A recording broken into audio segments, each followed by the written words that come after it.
I'm going to explain petrochemicals, basic chemicals, intermediates, manufacturing products, and chemical consumer products. Let's start by looking at raw materials and feedstock to the chemical industry. Let's look at 4 different raw materials. The first one is crude oil, or petroleum. A product of the refinery process is naphtha, which is widely used as a feedstock in the chemical industry. The second raw material is natural gas. Natural gas is mostly methane, but has ethane and propane that can be extracted and used as feedstocks. A non-petroleum raw material is coal.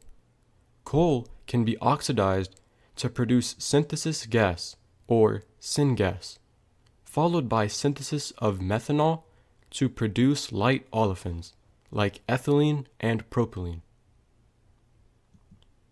The fourth material is plants. Sugar canes, for example, are fermented to produce ethanol and then ethylene.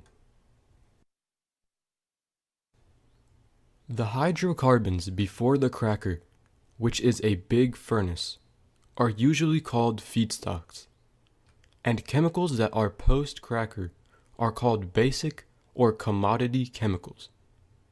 Basic chemicals are usually the first products made in the chemical industry and the start of the value chain.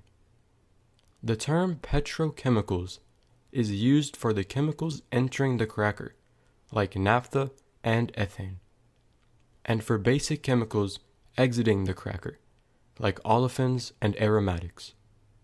Products that come downstream of basic or petrochemicals are called petroderivatives, or simply derivatives, or intermediates, as I will explain later. The first class of products in the petrochemical value chain is basic chemicals. Notice that basic chemicals may be referred to as petrochemicals, commodity chemicals, monomers, building blocks, and feedstock. They are usually produced in high volumes and at a low cost. The second class of products is intermediates, also known as derivatives. Intermediates are made when basic chemicals go through a reaction with another chemical to form new chemicals.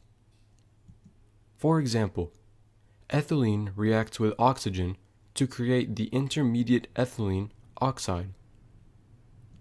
Glycol is also an intermediate which comes from the reaction of ethylene oxide and water.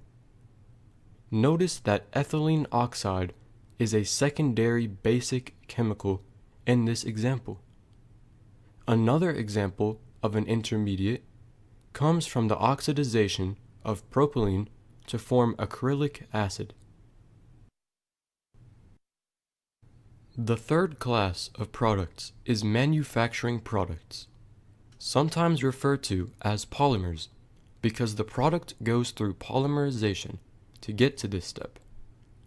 This is usually the end product in the chemical manufacturing industry, before it goes to someone to add value to it and make it ready for final consumer. Manufacturing products cover a wide range of products, including what's known as specialty or performance chemicals, which are usually produced in lower volumes and have high profit margins. An example of this would be polyethylene glycol, which is known as Miralax.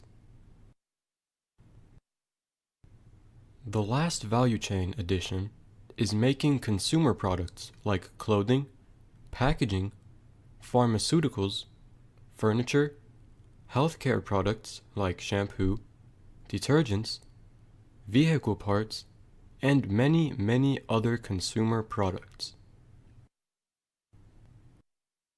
Let's look at a summary of the hydrocarbons value chain. We start with feedstock, or petrochemicals, to the cracker, like ethane and naphtha. Then, basic or commodity chemicals such as olefins and aromatics. Then, intermediate or derivative products like ethylene oxide and acrylic acid. Then the last products in the chemical industry, which are manufacturing products like polyethylene. The final value chain component is the consumer products, such as clothing and furniture. Why is the value chain important to know in maintenance and reliability? This is because some folks don't have a good understanding of how their company is diversified to make money, or the final products they are helping to make. Hey guys, I hope you enjoyed this video. If you would like to see more videos like these in the future, then please subscribe and leave us a comment. Thank you.